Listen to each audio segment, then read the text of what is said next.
All right, so today we're going to talk about two different ways to do experiments.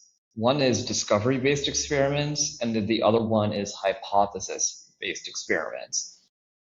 Most of the time, what people are doing are hypothesis-based experiments. So this is things like an A/B test or some other sort of formulated hypothesis. And this is, I think, the one that most people will say is like the primary way to do a good experiment, which is completely wrong. There is two totally different and completely effective ways to do experiments. And in fact, when I was a PhD student, I would say that discovery-based experimentation played a bigger part of my life during a PhD because you're actually trying to do new things. And oftentimes there is no theory before you actually discover something new, right? So I want to just lay out the differences, and I'm going to use an example before I dive into exactly how these differences play out. So let's just say you're a marketer and you're not sure what kind of message is going to attract what type of person. The discovery-based way of doing this is just, I'm going to put out a bunch of hooks of value, and then I'm just going to see who engages, right? So I'm going to look at the quote unquote delivery or see the types of people who end up engaging the most. Let's just say you're using Meta. See the demographics of the type of people who end up engaging most based on the different types of value that I put out there, right? And this is what I would call just discovery based. You're not sure. You're not forming an opinion beforehand. And so you're not specifically testing this form of value will attract this type of person, yes or no.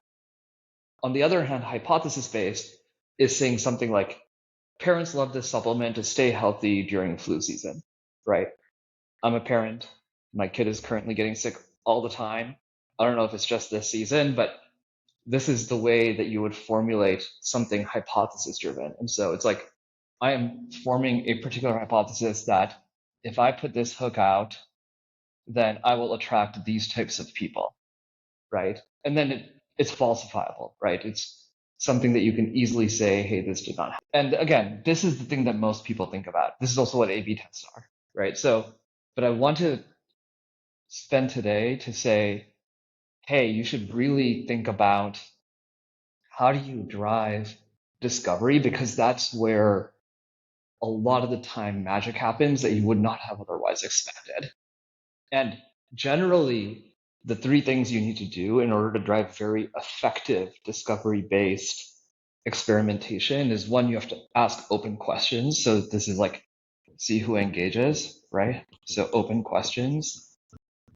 The second one is you have to have very good data instrumentation. So data gathering.